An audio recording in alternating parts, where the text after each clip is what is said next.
Young at Heart by Pam Young. The Potato Report. A few years ago, I wrote an essay about the challenge I had of forgiving a couple of people I had ill feelings toward. In the essay, I told about cutting a potato in half to represent each person and carving their names in the halves to keep on my desk until I could forgive them. Here is the report that came after that. My Potato Report, February 25th. Halves have been on my desk for 8 days. They are very scary looking and are starting to smell like dirty feet or dirty laundry that's been in the hamper too long. February 26th. Halves are getting soft and dark. I had an aha moment. It is as ridiculous to be mad at the potato halves on my desk as it is to be mad at the people they represent. There is no difference. Is it the potatoes' fault that my office smells like dirty feet and there are gnats circling? No, the potato halves are just being what they are, rotting potato halves. If I allow them to stay on my desk, it's my fault. Is it the people's fault, who the potato halves represent, that I've been upset and angry? No, they're just being who they are.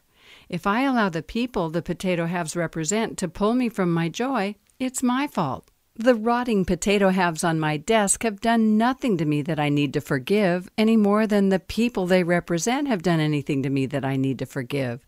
There's nothing or no one to forgive but me for having bad feelings about the potato halves and the people they represent. In fact, the potato halves that represent the people have been taking up way more energy in my mind than the people they represent. That tickles me. It shows me how silly this whole thing was in the first place and is now. Every bit of this has been in my mind. Who can I blame? Me. Who can I forgive? Me. Who loves me? Me. March 1st. The potato halves are still on my desk only because it is very interesting to observe.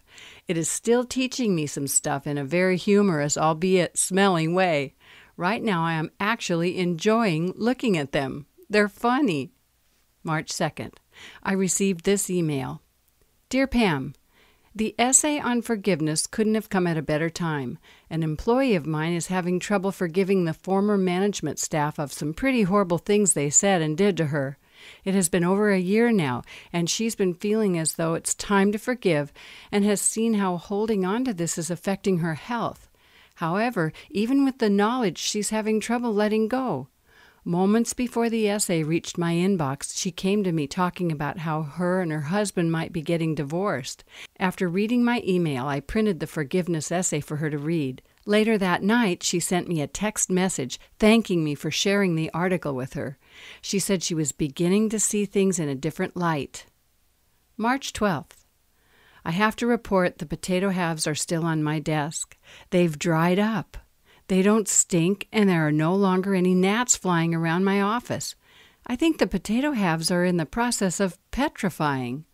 Maybe when we get our petty grievances out in the open, as I did with my essay and cutting open the potato, those grievances get a chance to just dry up. It's when we keep things secret and pretend we're fine that things fester and decay.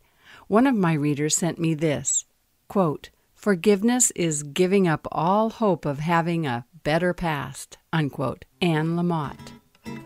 This has really been fun, and you know my saying, make it fun and it will get done. Next week, Young at Heart will be the forgiveness essay.